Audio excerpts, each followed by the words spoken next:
Pai, nós queremos te agradecer por esse momento, pelas nossas vidas. Talvez para cada um que aqui está foi uma segunda-feira muito difícil.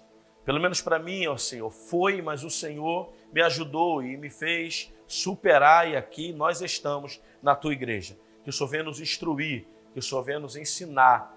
Senhor, honra a fé desses homens e mulheres que aqui estão e daqueles que vão assistir depois, que o Senhor possa, através do seu Espírito e da tua palavra, tocar, impactar e modificar cada homem e mulher que vier assistir. Nós te agradecemos em nome do Pai, do Filho e do Espírito Santo de Deus. Amém? Beleza. Hoje nós vamos falar sobre uma temática em forma de pergunta. Como é que a gente consegue lidar com o nosso passado, o nosso presente e o nosso futuro? Vivemos numa sociedade muito corrida. Desenvolvemos e desempenhamos múltiplos papéis. Uns são pais, outros são mães. E o fato é que nesses muitos papéis que nós desempenhamos, às vezes nos atrapalhamos. Temos que lidar com uma história do passado, todo mundo carrega uma história do passado. Temos que lidar com aquilo que está acontecendo no presente, com a nossa vida. E ao mesmo tempo estamos na igreja ouvindo palavras de futuro. Nosso futuro vai ser isso, nosso futuro vai ser aquilo. E quase sempre o nosso presente, ele diverge do nosso futuro. Então como é que a gente pode lidar aí com o nosso passado, com o nosso presente e o nosso futuro? Se valendo da máxima que tudo está acontecendo ao mesmo tempo. Eu vou citar algumas passagens aqui e a gente vai passear por elas. Você lê em casa, no seu tempo, e medita nessas palavras. Vamos trazer aqui a vida de José e a vida de Davi.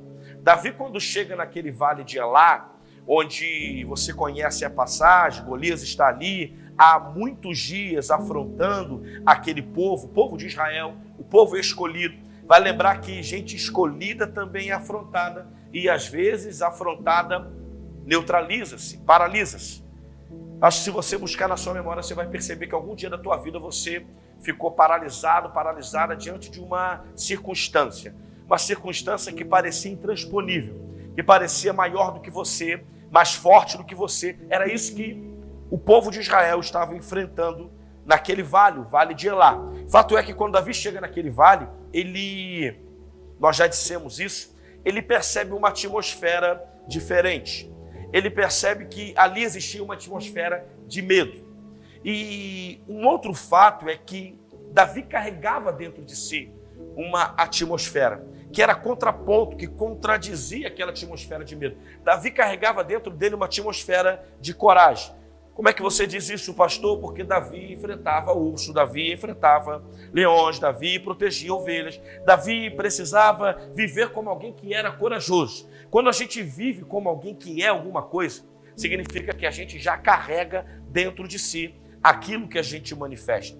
Quando Davi chega naquele vale, ele tem a oportunidade de manifestar uma atmosfera diferente. Entenda, se nós deixarmos para discernir, para diferenciar, para lutar contra uma atmosfera, quando nós chegamos naquele ambiente, dificilmente a gente vai vencer. Mais ou menos assim, você está sufocado num dia de trabalho e sabe que tem um problema, às vezes te esperando em casa. Como diz o jovem, quem nunca? E se você não se preparar para aquele momento que você vai teoricamente encontrar, quando chegar na sua casa, chegar no seu lar, é possível que você seja vencido, que você seja vencida, se aquele cenário for realmente o cenário ruim que você projetou e esperava encontrar. Mas se alguém já vai nutrindo uma outra atmosfera dentro de si, já vai gerando um outro ambiente dentro de si, é bem provável que ao chegar em uma atmosfera que vai contradizer aquilo que está dentro de você, você vai conseguir superar, você vai conseguir passar por cima, você vai conseguir prevalecer. Davi vivenciou isso. Se Davi viesse na mesma atmosfera dos seus irmãos, uma atmosfera de medo, uma atmosfera de receio, provavelmente Davi também ficaria paralisado naquele vale. Então a gente não estaria aqui contando a história de um homem que derrotou um gigante. A gente estaria contando a história, ou nem lembrando de um homem. Seria mais um no meio da multidão que sucumbiu ao medo de um homem que era forte. Então quem é que vence? Quem é que sabe lidar com o passado, com o presente e com o futuro? Vamos analisar. Quando Davi chega ali, Davi é o irmão mais novo ou o irmão mais velho? Mais novo. Aqueles irmãos que estão lá e que a Bíblia diz que vão catucando no linguajar de hoje, Davi, dizendo que ele está querendo aparecer, o que é que ele está fazendo lá, quem ele pensa que é, são irmãos mais velhos. Se são irmãos mais velhos, a gente está falando de um passado onde Davi provavelmente, como uma criança, um filho mais novo, tomava muito esporro, tomava muito cascudo, sofria com muitas palavras e brincadeiras. Davi precisou lidar com o seu passado ali. Mas Davi também, naquele vale, precisou lidar com a realidade que o vale era uma realidade de guerra, uma realidade onde de um lado tinha alguém muito maior do que ele, e do outro lado, talvez ele olhando, pasmo, como pode o exército de Israel, um exército de Deus vivo. Davi considerava Saul rei, Davi considerava Saul um homem de Deus. Como pode o rei, um homem de Deus, alguém que vai, em nome desse Deus vivo, ficar inerte, paralisado diante dessa adversidade, diante desse camarada chamado Golias? Davi teve que lidar com aquele presente. A gente também é assim. Ao mesmo tempo que lida com o passado, a gente tem que lidar com o presente, com as coisas que acontecem e com as múltiplas interpretações. Ele teve que interpretar. Por que esse povo está aqui? Esse povo é povo de Deus, porque o povo está paralisado. Será que o povo não é de Deus? Será que Deus, se enfraqueceu? Será que Deus abandonou o povo que é meu povo? Muitas ponderações poderiam surgir naquele momento. Mas Davi sabia lidar com o seu presente. Escute isso. Se você não tiver consciência de tudo aquilo que você passou e tudo aquilo que você vai desfrutar em Deus, você não vai conseguir lidar com as evidências do presente. Então, a gente precisa olhar para o passado como alguém que diz: eu superei o passado, certo ou errado, o que eu vivi no passado me trouxe até aqui, e na pior das hipóteses, ou na melhor, me aproximou de Deus, porque ninguém nasce na sua melhor versão. A nossa pior versão nos aproximou de Deus, nos aproximou da graça. Então eu olho para o meu passado como alguém que diz: olha, isso me fez chegar até aqui. E eu preciso olhar para o meu futuro e entender que palavras foram lançadas e que esse futuro vai acontecer. Quando eu lido bem por ter superado o meu passado e quando eu nutro a expectativa de um futuro, eu vou conseguir lidar com as situações que o presente me revela. Eu não vou olhar com dúvida, com incredulidade, eu não vou pôr em xeque, eu não vou me apoiar. Davi podia talvez se apoiar. Nossa, se os meus irmãos mais velhos estão com receio, estão com medo, quem sou eu? Davi não tinha essa síndrome. Davi superou o passado, mas Davi tinha um apontamento do futuro. Então toda vez que você se sentir paralisado ou paralisada no presente, olhe para tudo que você venceu, o seu passado, e nutra a expectativa de um futuro.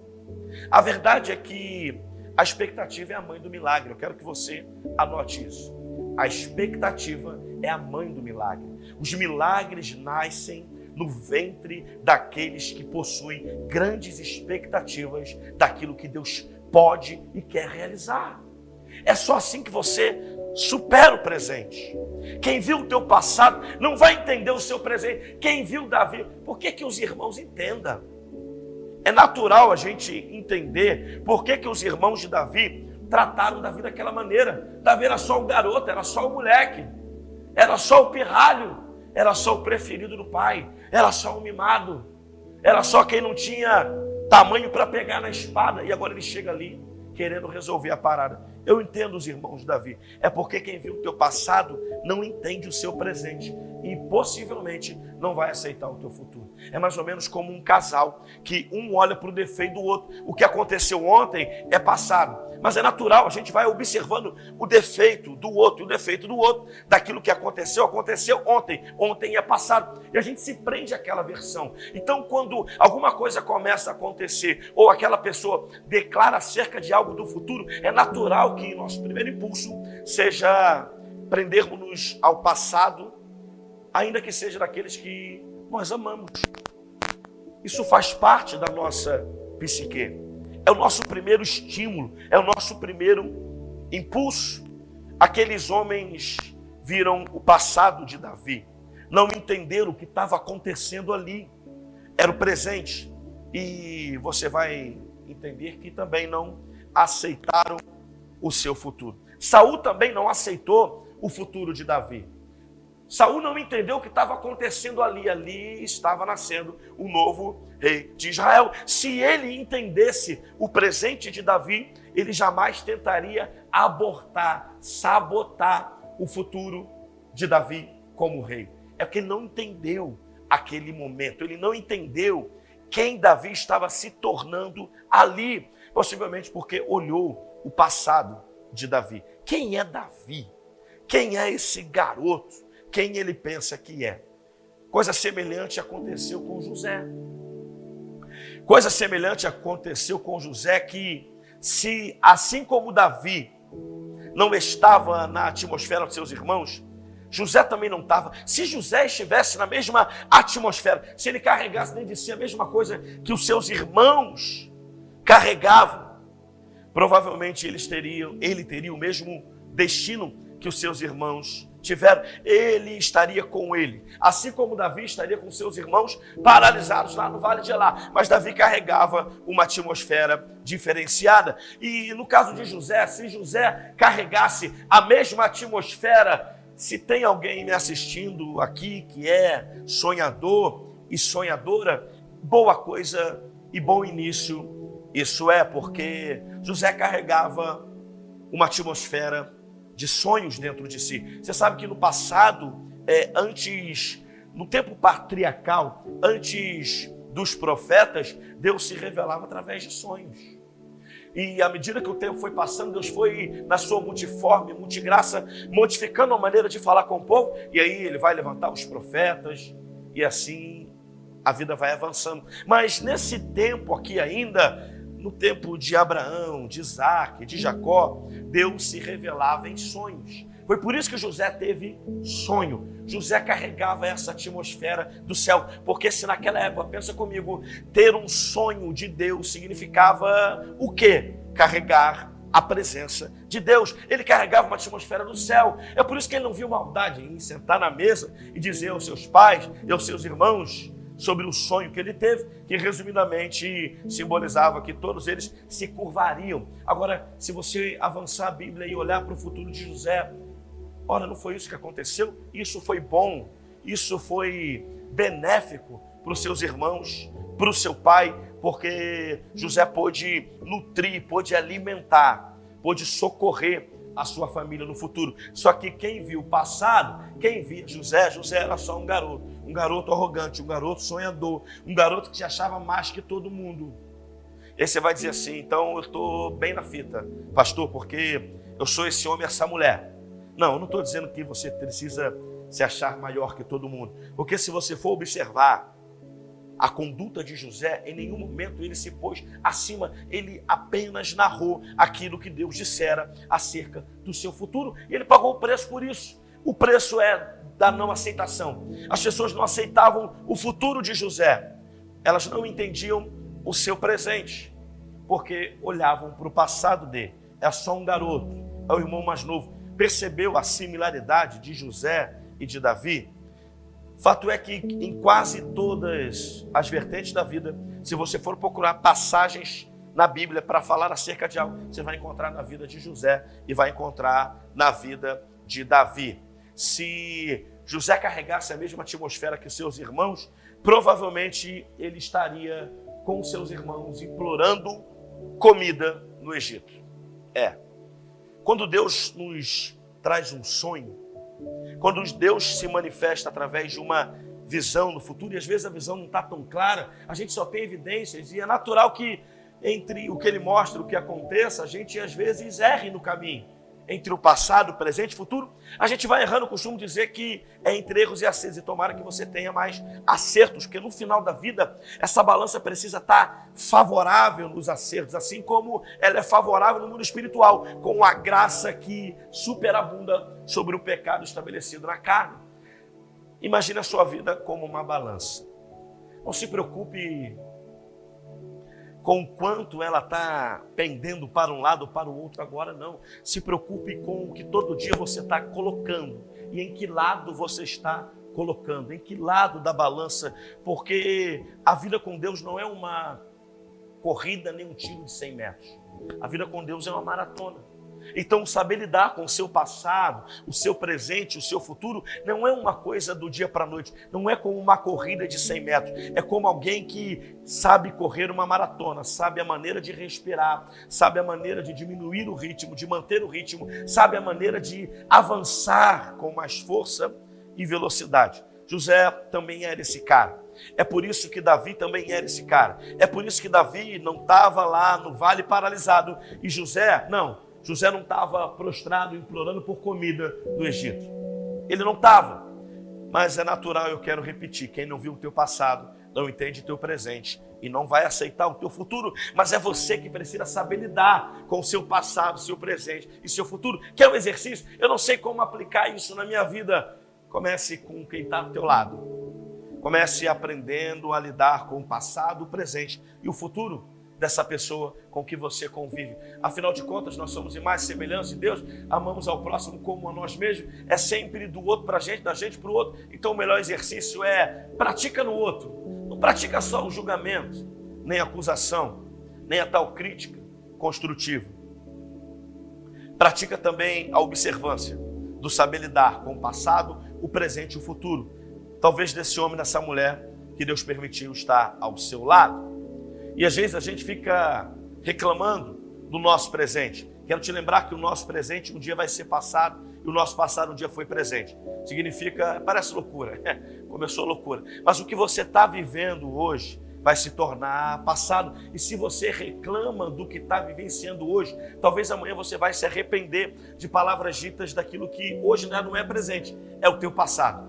Vou tentar explicar de novo. Quando você olha para o teu passado, hoje é fácil conseguir entender algumas coisas que você passou, mas pensa lá no passado quando era presente, não era passado. Quando estava acontecendo no momento, você não sabia lidar, você reclamava, você não entendia. Hoje a gente olha para trás no passado e diz, todas as coisas cooperam para o bem daqueles que amam a Deus e andam segundo o seu propósito. Mas o fato é que quando você está no vale, quando é presente, ainda não é passado, é difícil analisar.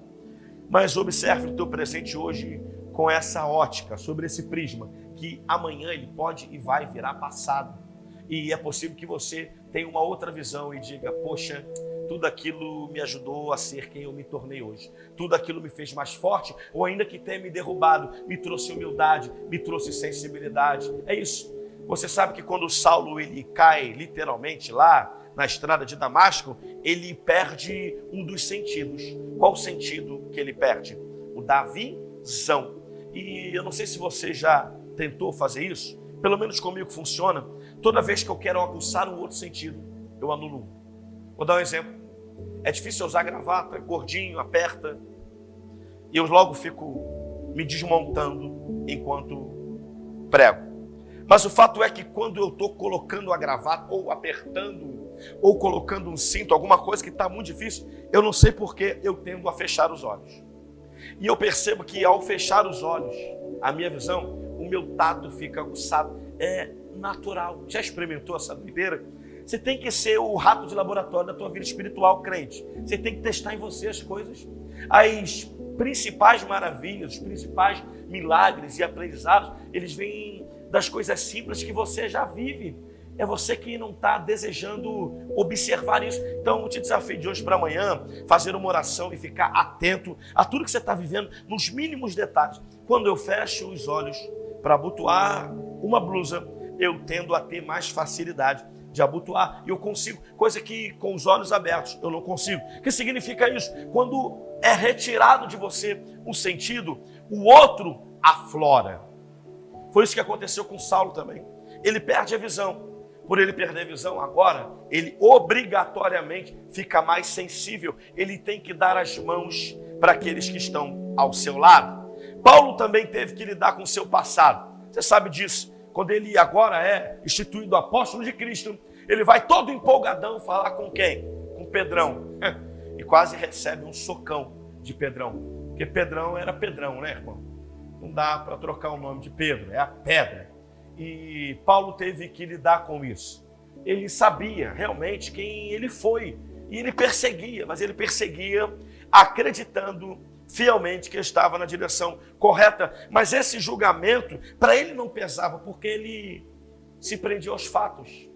Se prenda aos fatos. Quer lidar com o teu passado? Faça do seu passado apenas fatos. Fatos são fatos. Não coloque peso demasiado sobre fatos. Os fatos acontecem. Eles acontecem e passam. E vão ficar no passado que você viveu. Então, trate a vida apenas como fatos que vão acontecendo e aprenda com ele. Saulo se resolveu com o seu passado. Aí ele começou a entender o presente. Como é que Saulo entende o presente? Que a Bíblia diz que quando ele recebe oração na casa daquele homem, se eu não me engano, Ananias, ele recebe a oração, a Bíblia diz que ele é ajoelhado, o homem impõe as mãos sobre ele, sobre o alto da cabeça, e a Bíblia diz, imediatamente ele é cheio do Espírito Santo e vai pregar o Evangelho das Boas Novas. Paulo é resolvido do passado. Ele entende o que está acontecendo no presente, ele entende, olha, eu não vou passar por uma escola apostólica agora para pregar a palavra. Não, eu estou entendendo o que está acontecendo comigo aqui agora. Eu vou fazer agora, eu vou começar agora. E o meu passado vai voltar na minha cara. Quando eu encontrar eles, eles vão falar de quem eu era. Mas eu estou entendendo o meu passado. E eu estou entendendo o meu futuro. Estou aceitando aquilo que Deus está fazendo comigo. Por que é que Pedro e os apóstolos, principalmente Pedro, teve uma resistência? Porque ele viu o passado de Saulo. Ele não entendeu, ele não estava lá quando Saulo caiu na estrada de Damasco, quando Saulo foi levado por outros na casa daquele homem. Ele não participou daquela oração, ele não estava no presente, no exato momento, quando Saulo teve um encontro com Deus. Então, eu repito, quem viu o teu passado não entende o teu presente. Não espere que aceite o teu futuro. Era natural Pedro não aceitar. Só viu o passado. Não estava no presente. Como agora alguém chega e diz, eu sou apóstolo de Cristo, como você, Pedro. Não é assim que funciona. Se fosse hoje, ele diria, não é assim que a banda toca. Não é assim que a banda toca aqui. A gente precisa ter maturidade para entender o nosso passado, o nosso presente e aceitar o nosso futuro. A gente às vezes vai perdendo as oportunidades porque não consegue lidar com o nosso passado, o nosso presente, o nosso futuro, e está tudo acontecendo agora. Então, didaticamente, o que é que eu tenho que fazer para aprender a lidar com o meu passado, o meu presente e o meu futuro? Primeiro, você precisa aprender a perceber atmosferas. O primeiro passo é perceber atmosferas. Perceber. Davi foi para aquele vale, percebeu o que estava acontecendo, mas percebeu aquilo que carregava também. José foi parar, numa cisterna, depois foi parar numa prisão. Depois, é tanta coisa que aconteceu com esse camarada, mas ele era alguém que percebia as atmosferas. Como é que eu lido com o meu passado, o meu presente e o meu futuro? Segunda coisa que você precisa aprender, depois de perceber a atmosfera, é aprender a preservar atmosferas. Tem gente que tem facilidade até para perceber, está acontecendo alguma coisa aqui no meu presente. Há uma evidência de Deus aqui no meu presente. Deus está apontando o futuro para mim. Até percebe, quando chega em casa, percebe um clima pesado, uma atmosfera que não é de Deus. Entra em ambientes, tem sensibilidade, mas tem dificuldade para preservar essa atmosfera. Então, o segundo ponto que você precisa didaticamente aprender é a preservar essa atmosfera. E o terceiro, para a gente avançar e finalizar a nossa escola do conhecimento, toda segunda-feira, 19 horas, você precisa aprender a manter a posição em movimento. Anote isso, eu vou te explicar. Você precisa aprender a manter a posição em movimento. Eu quero te desafiar a provocar atmosferas também, a subir o nível das atmosferas, dar um passo acima. Lembra quando Davi consultou a Deus no pior momento da sua vida, quando ele tinha perdido tudo, chega lá, não tem ninguém? Quando ele vai consultar a Deus, Deus olha para ele e fala assim, eita, em outros tempos Davi sairia correndo, agora Davi ajoelha, pede a estola e vai consultar a mim. Davi subiu um nível. Davi já não é mais o mesmo. Talvez quem estava em volta não entendeu, porque olhou para o passado. Davi é de guerra, o que Davi está fazendo? Levaram tudo e ele está aí de conversinha. Eu sei que é Deus, mas Davi, a gente tem que correr, Davi. A gente vai perder os caras, é a nossa família, todo mundo. Porque olhava para o passado de Davi. Então quem olha para o passado não entende o pré, e jamais vai aceitar o É isso. Então Davi ali, ele vai subir um nível. De vez em quando você precisa procurar situações. Quando a situação for contrária, reversa, for de dor, encontre nessa circunstância uma maneira de subir um nível. Como é que eu subo o nível? Fazendo algo totalmente contrário àquilo que você faria na tua versão passada. Como é que é isso? Identificando a atmosfera e preservando a atmosfera e agora aprendendo a manter uma posição em movimento. Eu vou te explicar isso. Lembra quando Josué, a Bíblia diz que ele orou e o sol parou? Lembra da nuvem que acompanhava o povo no deserto? Lembra da coluna de fogo que acompanhava a noite para aquecer o povo? É mais ou menos como a palavra de Deus, porque o fato é que tudo é feito pela palavra. Tudo que nós recebemos para viver esse futuro, nós nos apegamos numa palavra que vai ainda construir esse futuro em nossa vida.